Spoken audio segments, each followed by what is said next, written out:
Hello, this is Nancy Heins-Glaser with Meet the Artist on SOMAtv, and today I'm really tickled and delighted. I have two great guys that are known to many of you, Mikel and Gerard Amsellem, and hello guys. Hello Nancy. We've seen you out and about, we've seen you filming things, we've seen you painting things in process, I've seen your studio, and we've had a chance to chat a lot.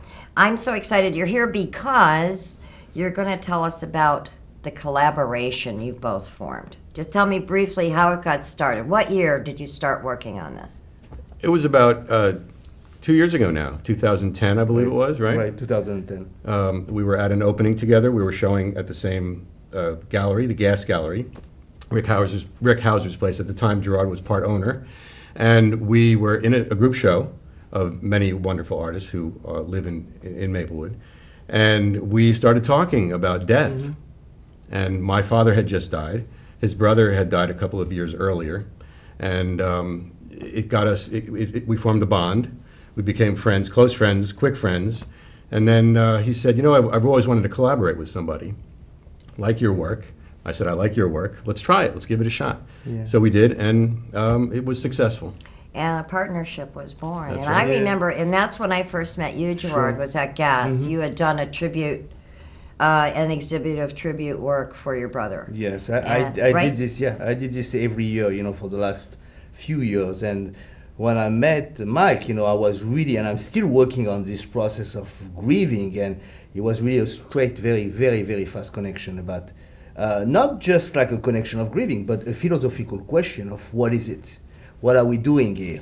If this happened to us or somebody close to us, how is creation come into the process? So we had like this kind of very, you know, great question, and this created like the bond, not just, you know, what happened to your father or to my brother, but it was more like, what is this all about, you know? And of course, question bring question, question bring creation, and creation bring, you know, some partnership in the way of creating, you know, it's what happened, really. And I had no idea what effect my father's death would have on me, of course. I mean, you never know until it happens. Right.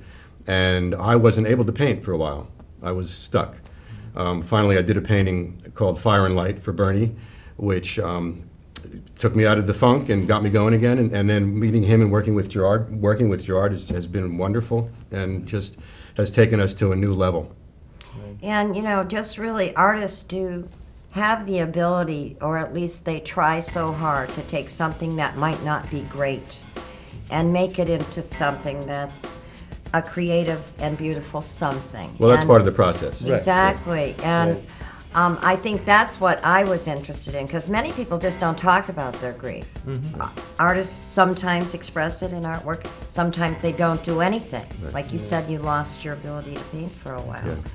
But you found a way to do something and move it forward so that it wasn't only the loss, but the gain. Yeah. Now, right. Right? And when you're painting, are you thinking of when you're painting together, are you thinking of your dad and your brother, or? I think it grew, you know, from the first idea of doing this, it grew to a relationship with really now multi-facets. You know, it's not just about that. It's about love. It's what we're doing now. We're going to work on all different things. So it was the creation of the connection was based on this. But it was the beginning of something. This gave birth to, you know, like another artist, or another dimension who give us like the strength of going on as artists, you know. Well, when we work together, Gerard pointed out that we create a third artist, a third sensibility. And so the paintings that we make are evenly done. It's not like I do one corner, he does another corner. Right. And we actually work together, as you can see in some of the videos that we've done of us working together. Mm-hmm. We've done a few live collaborative paintings on the spot where we invited audience to come in and watch us do it. And that's what we're doing with the Visual Passion. We're actually converting the entire 1978 Art Center into a large, interactive, collaborative installation of art. It's going to be an extravaganza. Oh boy, a happening. A happening. It's been a while. Yeah. I'm of the age, right? Yeah. And so I know they can't really see it out there, but I believe you might have sent an image, but the two doctors we in wear our the lab white coats, right? We wear our lab coats because it's an experiment. From the beginning, it's been an experiment. As is your audience, I'm sure people are really they've been longing for that. I think that's what was so great about an era earlier than what we have now, is that involvement, that engagement, that really doing something. Hey, Right. it tweaks most people's creative mind. Well, Even it's the very people that rare. are You know, creative. Gerard can tell you how rare it is in the art world for two visual artists, for two painters really, to collaborate on a work together. The biggest example from recent history is Jean-Michel Basquiat and Andy Warhol. But when you look at those pieces, those collaborations, you can see Warhol and you can see Basquiat. You know? Who made this, who did this. And when we work, it's impossible, really impossible, to see at the end of the painting who is what. People will say to us all the time, who did what on the painting? And we say, we don't know, we just paint together. So this is what's extraordinary. And I don't think, with Mikel, we've been talking to try to find any connection with other painters who have been doing this. Doesn't really exist. Doesn't really exist. And don't forget, painters are very egotistic. They're very self-centered. You want get out of the way. This is mine. This is my name on it, and we don't have all this issue. Right. It's like we say exactly. We create somebody else, and we back off and we talk to each other about what works in the painting and what doesn't work, and we agree. Right. Usually. When we get to the end of a painting, of a large painting like this one, there's usually a little bit of disagreement, but still we work through it. We never have this big difficulty of saying I don't want this or I'm not gonna give up on this. Right. So when we started with this environment, this thing that we're doing about love, it's really a big endeavor with a lot of different decisions to take on all levels, conceptually, picturally, all kind of different things. And that you mean the visual passion? Visual passion which is on love. Here, right? This is the poster and this for it. is your poster for the upcoming project in July. Yeah. Is that right? We're going to start installing July 1st.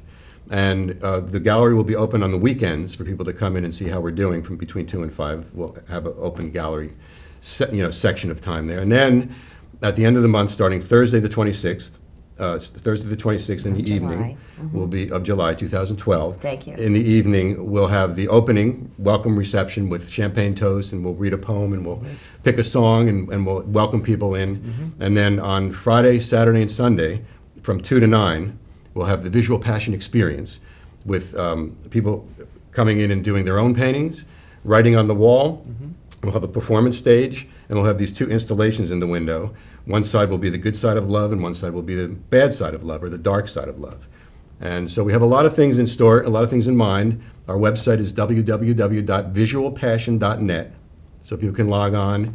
And there's a blog there, and we keep people updated, and there's pictures and all kinds of fun stuff. So it'll be ongoing. And I know that a number of artists I know are doing ongoing projects on the web. So it calendars, each month is a different painting. And this is pretty exhaustive undertaking. I'm amazed that you're doing it. Who knows where it's going from there? That's good news and kind of scary, I would think, because it's not beginning, middle, end with you guys. Right. Because as soon as this is done, you'll be on to the next On one. to the next, yeah. And I've always considered that a big challenge for artists, almost the curse of the creative, because you can't really stop, and it's never really good, or it's never perfect. And but how have you managed to keep that, to be friends after all this? I mean, I think that's pretty amazing. Well, really. I think we're brothers from different mothers, is to use a saying. For some reason, the stars lined up, and we came together, and I always say as a joke, if we were gay, we'd be lovers, but we're not, and we have partners, and we love our mates, our spouses,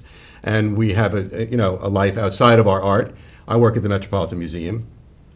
And what do you do now? I am a teacher at Livingston High School. It's what I do, and that's real work. He also teaches after he teaches. I teach after. I have a filmmaking endeavor. I have all kind of different things that I do. So I am busy all the time. So and you also show films. You have La Cinématique. La Cinémathèque at the Beard.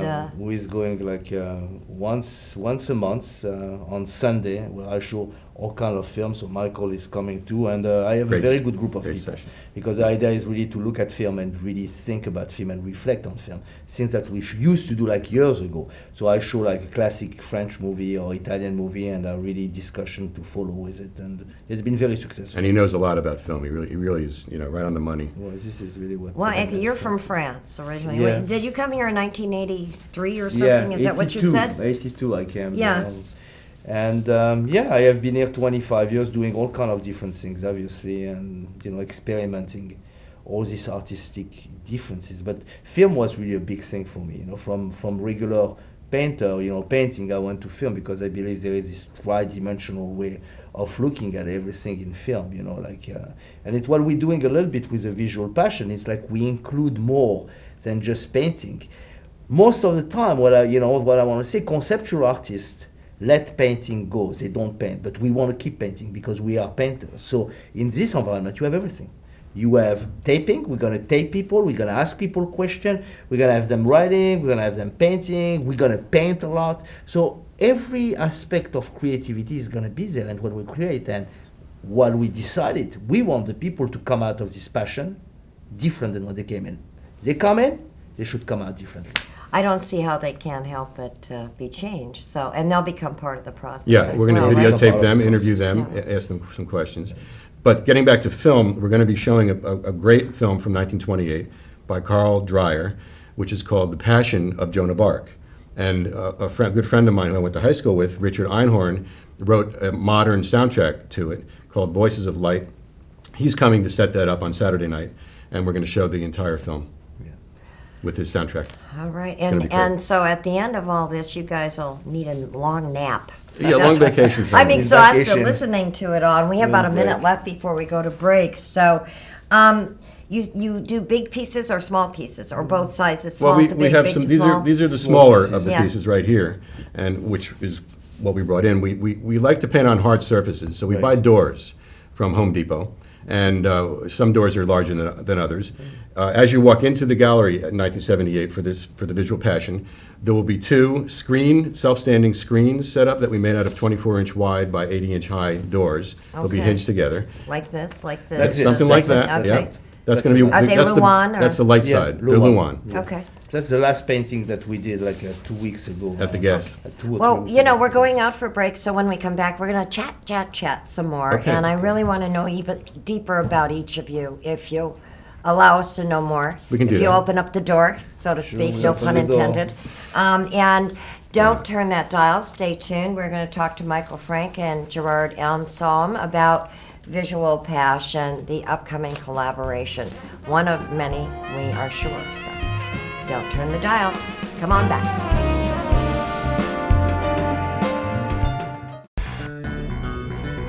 Television is a powerful and influential medium that allows different groups the opportunity to produce programming that directly affects their own communities.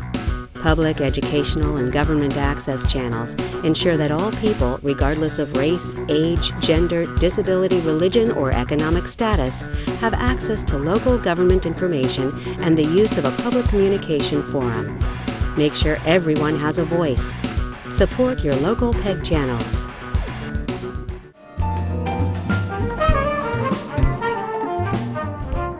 And welcome back, Nancy Heins-Glaser with Mikel Frank, Gerard Amsellem. I've been corrected. Thank you. During the break, the new collaborators, if you will, except the good kind. We're not going to say you're collaborators of a negative kind. Talking about projects you've done, projects you're doing, and a little bit deeper on where each of you came from with your artistic inspiration. So, Mikel, I'm going to start with you. I've known you the longest, but I've always known you with a brush in your hand. That's all I sort of know you as. But you do more than that. You're a stage manager at the Met. Right. You hang around art, even do. if you're putting your art in a different arena. I wish I there. could hang my art at the Met, but maybe You're someday. working on it. Right. I've been a stage manager at the Metropolitan for many, many years, and since I guess 1985, and it's been an incredible job. I've met so many wonderful people: Robert Rauschenberg, Chuck Close.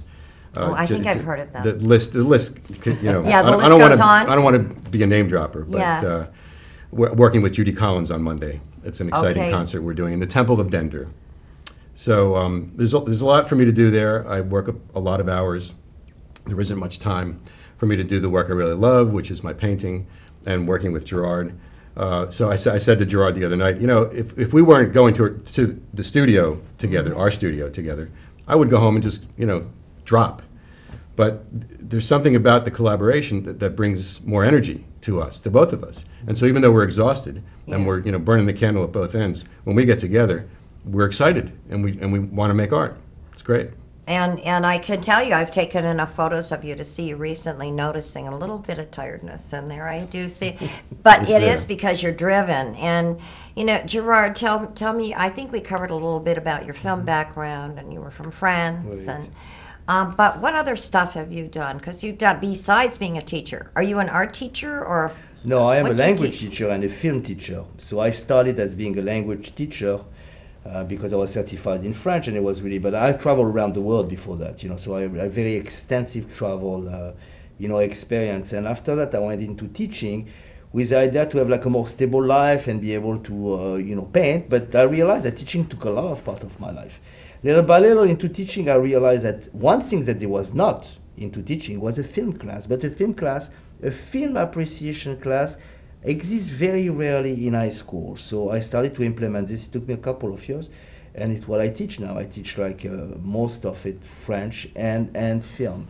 So I have a connection, and I have I think it's a calling to just bring film to kids of 17, 18 years old who do not know it, and try to really change that. So this is a big part of my day, obviously. So you're always seeing things in pictures. Oh and yeah, and I all the time speak about color movies and I I am a filmmaker. So we have been working on a film with one of my other collaboration that I have with some other man, where we just made a movie based on a Bartleby, who is like a novel of Herman Melville.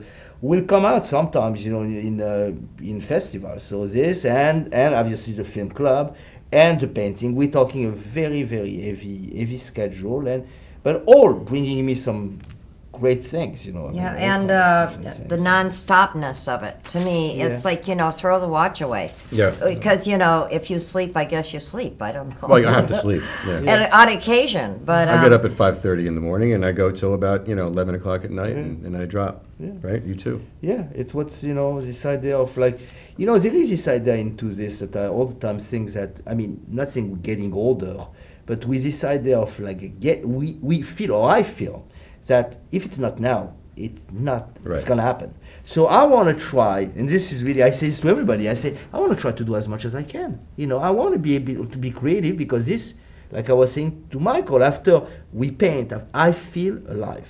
Mm-hmm. I feel alive, I feel energized, this is what I want to do, and give me the idea of how can I create as much as I can before something happened to me. Well, and you see, and to me, knowing that you came together at a time when you were both dealing with grief, that was the lesson for you then. Get busy, right? Because it can happen to us at any minute. Right. You got to be nice every day if you can. You got to make the most out of every day. But I do think sometimes we're a little bit hard on ourselves. Oh, yeah. You're squeezing out every minute of the day, and sometimes it's hard on emotions and physicality, certainly on the family if you're working so hard. But that's why God invented mixed thing, isn't it? That's why God invented vacation. There you go, and beautiful sand somewhere, right? Somewhere. And sunshine. So you had mentioned to me, I think, that you were trying to bridge a gap between conceptual art and performance art. Now, Absolutely. Is that what you would call your collaborative process? Yeah. Yeah, especially on the visual passion, it's what we're trying to do. Yeah. We're trying to include everything possible and bring the viewer, not as a passive viewer, but as an active viewer, being a part of it. And this, of course, we have been, over the 70s, you saw a lot of shows like this where they try, but it's a little different, because we are not just conceptual artists, we are painters. Right. So people who paint at the same time that they are conceptual artists, at the same time that they show movies, at the same time that they question people on love, and they tape them at the end, we're very kind of disturbing, but in a positive way. We want to disturb the life of people by saying, so what is this all about for you? It's about engagement, really. Absolutely it is. When you engage someone into the process or into the field of art, which is not a familiar field, people want to learn, they want to be involved in art, they sort of want to be up to the current styles and stuff. They want to know, and they want to do it. They want to try to do it. So, but what we thought was, we'd have canvases out there on the table at the Visual Passion. We'd have canvases out there for people to paint their interpretations or their feelings on love, whether it's good or bad. And for people who don't want to paint, some people like to write. Right. So I'm going to paint one wall with blackboard paint and just give them chalk and have them write, quotes or whatever on the wall. Expression. We want expression of people. We want them to say yes or no, or I think, or I want, something like this. I am so tired, and I'm kind of very vocal on this, so tired of the painting gallery when you go and you have your little glass of wine, you say, oh, how nice it is, it's $500, goodbye, I don't have the money. I am so tired of this. I was saying to Mike at one time, I want people to come in the place and feel that somebody is shaking them and say, listen, this is life, you are alive, you're not here to pose. So we're going to have people actually welcoming folks. We're going to have a number of volunteers. A few surprises. We're not sharing. I don't want to go too that. far, but people will come in and they'll be welcome. No nudity, though. No nudity. Right, and we have to be careful because when you talk about passion and love, you're implying sex. So we're not going to have any. Not going there. It's a community gallery, so we're not going to go there at all. But we will have volunteers and people to ask questions and people to welcome and to explain what we're doing, because we're going to be painting the whole time that this is going on together in the center of the room on either wall, the good side and the bad side. So it's going to be just something for everyone. Well, and I think, one of the interesting things is when you're pushing that edge, which is to do something now and open it up and break down some barriers, there's always some people that are uncomfortable with that. Public art is very threatening to people. They see images that aren't there. If somebody makes a piece of sculpture in the ground, they see something that it isn't. Right. Or the Wailing Women after Lockerbie that traveled, if you remember, the sculptures were actually in Meadowland Park, and they were wailing for the loss of their loved ones, but because they were basically laid bare of clothing, it was the artist's personal statement, they were just laid bare, people were disturbed by what they considered, quote, nudity. So anytime you push the limit, you usually have people jump up and down. I'm going to say, though, in this area, you may not have much of that. We're not going to have much of that. No, they rise to the occasion pretty well around here, don't you? Well, and also we are abstract painters. We're abstract expressionist type painters. And so our imagery is for people to make up their own stories and make up their own images. It's not anything that we're pinpointing in a rendering realistic way. And they have to really ask themselves, what is this? What is this for them? Again, we want to send back everything to them. We are not there to say something, or maybe we make a statement, but very little statement. We want people to look at it, reflect, and think, oh, this may be something I can discover, or this, and it's what art is made for. Art is not made to put on the wall. Art is made to provoke. To provoke, I'm not talking about negatively provoking, but an art who is not provoking anything. I'm going to be extreme, the right to exist, but if you're not provoking something to somebody, what is this for? You can put it in your kitchen, who cares? I don't know, sounds like a whole new class. We'll have to figure it out. What is it for? That's what we'll call it. Well, it just brings to mind the one person who does provoke people to look at things differently is B. John Kaufman. Just give him a plug. 4th of July. He does this thing at 4th of July, and it's really an amazing project. And it's a huge collaboration. He gets everybody working on it, and he's very provocative, really, in a good way. Well, and you could, as I've said to my friends, you can either be in the movie or watch the movie. That's Which exactly one do you right. want? Yeah. I think I like watching movies, but I'd rather be in it if I had a choice. And he'd rather be the director. I will, and there you go.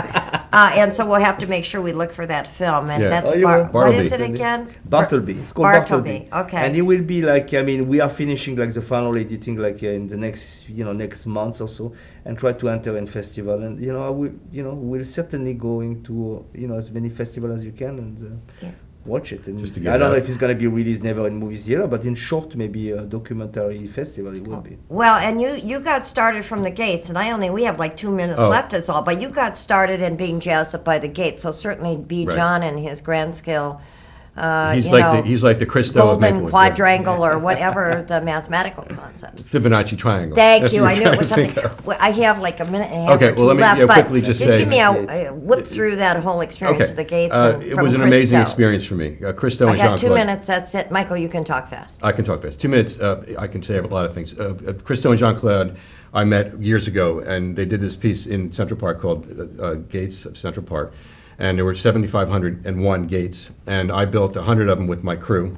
behind the Metropolitan Museum, and it was one of the best collaborative art, just an amazing thing in my life. And I got up at like 4 in the morning, got there, out there at 7 o'clock at the boathouse, and we went off into our own areas, into our different areas, and we were wearing these vests with the gates on them, and it was just like a happening of, from the 60s, but it was all outside, and no matter what the weather was, we were out there doing it. And we built these things, and it was great. Well, and so that changed your life, and I'm sure that you're going to change the rest of our lives, and once they watch this show, people will be less afraid of that cutting edge. Right. And they're going to jump in and watch the movie. I mean, be in the movie and not watch it. That's right. But anyway, is there we have 30 seconds to go. One last thing, Visual Passion, July what to what? July 26th to July 29th. It's a Thursday, Friday, Saturday, and Sunday in the evenings, mostly.